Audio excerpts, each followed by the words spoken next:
नमस्कार मंडळी, आपली परंपरा या आपल्या मराठी चॅनलवर आपल्या सर्वांचे सहर्ष स्वागत आहे. मंडळी, आजच्या व्हिडिओत आपण पाहणार आहोत नेपाळच्या पशुपतीनाथ मंदिराचा इतिहास काय आहे, रहस्य काय आहे आणि त्यामागची कथा काय आहे. व्हिडिओ खूपच इंटरेस्टिंग होणार आहे, त्यामुळे व्हिडिओ शेवटपर्यंत पाहत राहा आणि आवडला तर नक्की लाईक करा, तुमच्या मित्रमैत्रिणींसोबत शेअर करा आणि अशाच नवनवीन माहितीपूर्ण व्हिडिओजसाठी चॅनलला आत्ताच सबस्क्राईब करा. चला तर सुरू करूयात. पशुपतीनाथ मंदिराचा इतिहास आणि महत्त्व. मंडळी, जगात अनेक प्रकारची प्रसिद्ध अशी शंकरांची मंदिरं आहेत आणि त्यापैकीच एक अतिशय प्रसिद्ध, जगात नावलौकिक मिळालेले नेपाळमधील काठमांडू येथील पशुपतीनाथ मंदिर आहे. हे मंदिर अतिशय सुंदर असून भारताप्रमाणेच इथे देखील स्थापत्यकलेचा आविष्कार बघायला मिळतो. हिंदू धार्मिकांमध्ये पूर्वीपासूनच हे मंदिर लोकप्रिय आहे. हे मंदिर शंकरांच्या 12 ज्योतिर्लिंगांमध्ये समाविष्ट होत नाही, तरीसुद्धा याला अनन्यसाधारण महत्त्व आहे. हे जगात प्रसिद्ध झालं आहे. हे पशुपतीनाथ मंदिर 2 ठिकाणी आहे. एक म्हणजे नेपाळ येथील काठमांडू येथे, तर दुसरं भारतात मंदसौर येथे. आणि या मंदिरांचं वैशिष्ट्य हेच आहे की या मंदिरातील दोन्ही मूर्ती या सारख्याच आहेत. काठमांडू येथे बागामती नदीच्या काठावर वसलेले हे अतिशय भव्य मंदिर बघण्यासाठी देशविदेशातून पर्यटक येत असतात. या मंदिरात भाविकांची मोठी गर्दी असते. लाखो लोक दर्शनासाठी येत असतात. आता जाणून घेऊयात या पशुपतीनाथ या शब्दाचा अर्थ काय आहे. आपल्याला माहीतच आहे की भगवान शंकरांची अनेक नावं आहेत, जसं की महादेव, शिव, रुद्र, महारुद्र, महाकाल असं विविध नावांनी शिवशंकरांना ओळखलं जातं. आणि त्यापैकीच अजून एक नाव आहे, ते म्हणजे पशुपतीनाथ. पशुपतीनाथ हा शब्द 2 शब्दांनी तयार झालेला आहे. पशु म्हणजे प्राणी, तर पती म्हणजे स्वामी किंवा मालक. तर पशुपतीनाथ म्हणजे जीवांचा स्वामी, जो सर्व प्राणीमात्रांचा स्वामी आहे, असे हे भगवान शिव पशुपतीनाथ आहेत. आता जाणून घेऊया या पशुपतीनाथ मंदिराचे महत्त्व काय आहे. या मंदिराची लोकप्रियता एवढी आहे, ते पाहून युनेस्कोने जागतिक वारसा स्थळांच्या यादीत याचा समावेश केला आहे. शिवपुराणातील कोटिरुद्र संहितेच्या 11व्या अध्यायात याचा उल्लेख उत्तरेकडील सर्वात पवित्र आणि महत्त्वाचे शिवलिंग असे केलेला आहे. तसेच सर्व इच्छांचा दाता असे म्हणून देखील या मंदिराला ओळखले जाते. नेपाळ धर्मनिरपेक्ष राष्ट्र बनण्यापूर्वी हिंदू राष्ट्र होते. त्या काळी पशुपतीनाथ ही नेपाळची राष्ट्रीय देवता आणि आराध्य दैवत होते. जो कोणी मनुष्य पशुपतीनाथांचे दर्शन घेतो, तो केवळ त्यांच्या दर्शनानेच सर्व पशुयोनीतून मुक्त होतो आणि त्याला मोक्ष प्राप्त होतो.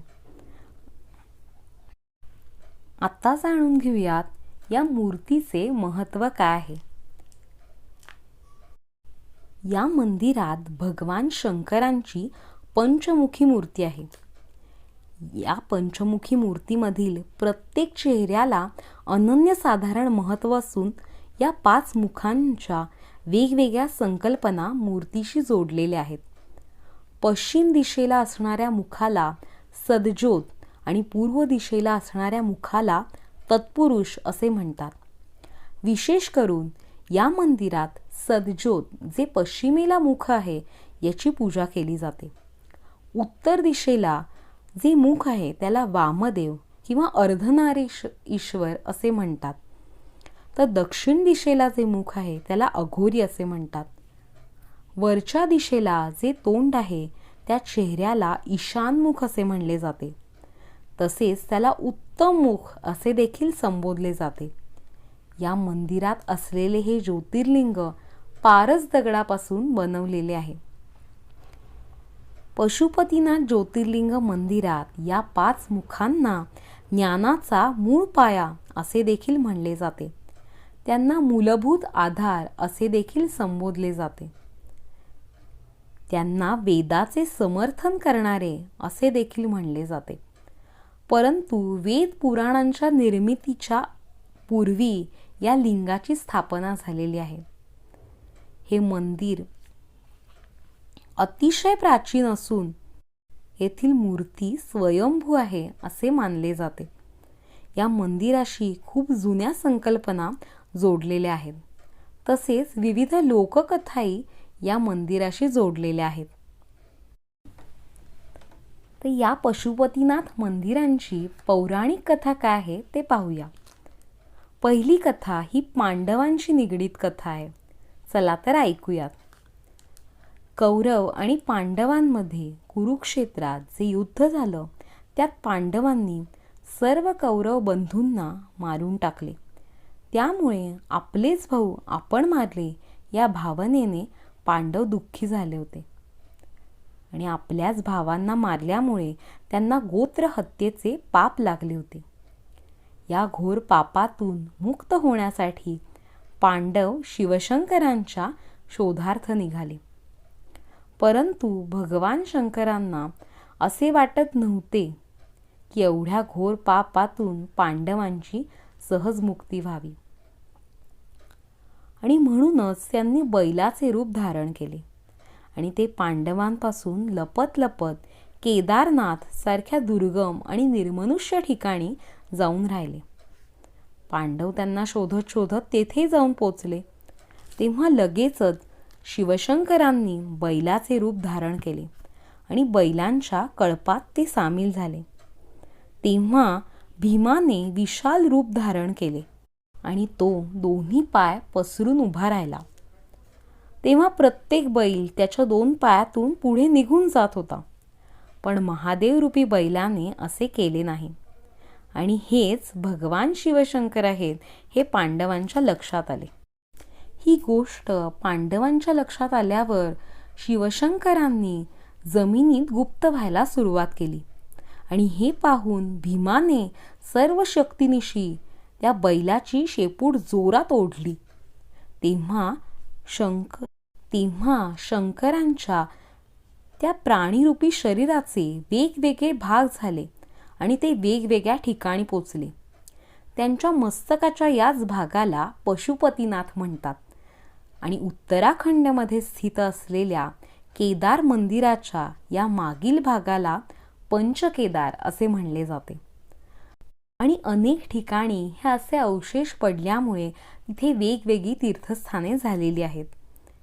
एवढ्या मोठ्या घटनेनंतर पांडवांच्या पुष्कळ प्रयत्नांनंतर भगवान शंकर अतिशय प्रसन्न झाले आणि त्यांनी पांडवांचे गोत्रहत्येचे पाप काढून टाकले.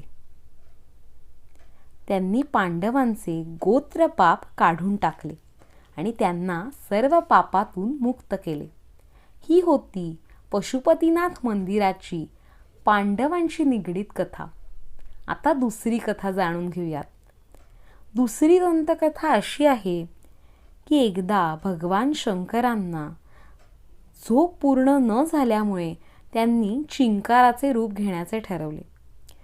त्यांनी चिंकाराचे रूप चिंकारा म्हणजेच एका हरणाचे रूप धारण केले. परंतु भगवान विष्णूंना आणि ब्रह्मदेवांना शिवशंकर कुठे लपले आहेत हे कळले आणि ते आणण्यासाठी ते त्या ठिकाणी गेले.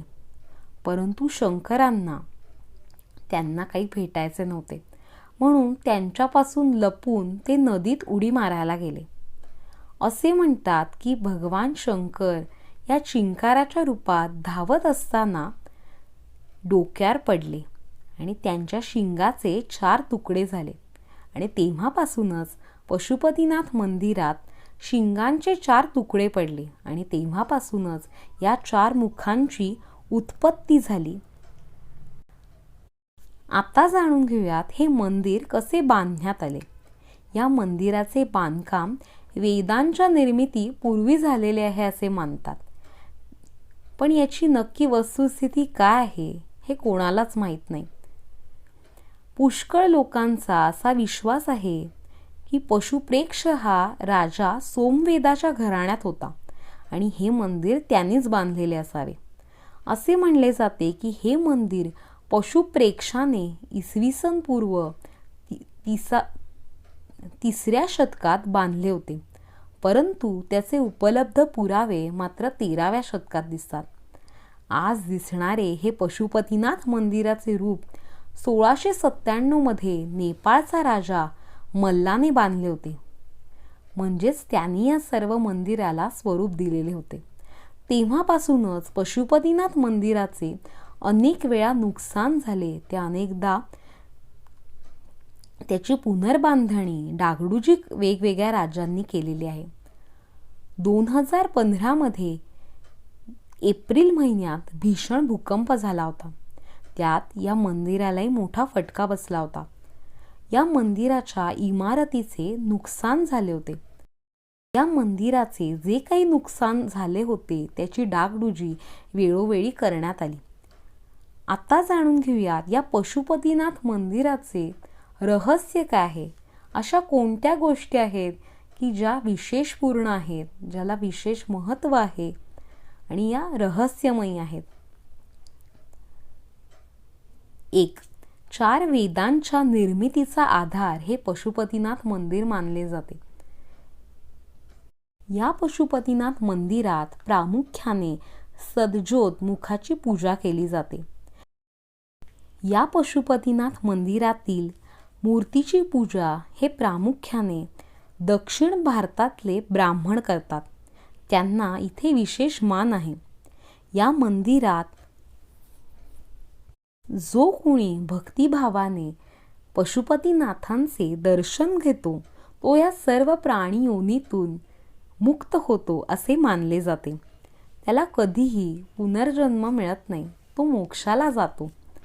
या मंदिरात असे मानले जाते जसे की शंकरांचे दर्शन घेण्याआधी आपण सर्वजण नंदींचे दर्शन घेतो आणि मग शंकराचे दर्शन घेतो, तसेच या मंदिरात देखील आधी नंदीचे दर्शन होते आणि मगच शंकराचे दर्शन होते.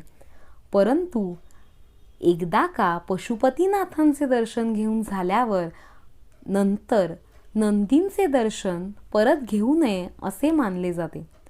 कारण तसे केल्यास माणसाला परत पशुयोनी प्राप्त होऊ शकते असे मानले जाते. त्यामुळे येथे आधी नंदींचे मग पशुपतीनाथांचे दर्शन घेण्याची प्रथा आहे. मंदिरात आर्यघाट याचेच पाणी वापरले जाते.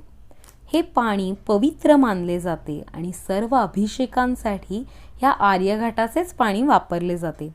बाहेरचे पाणी आणणे इथे वर्ज्य आहे.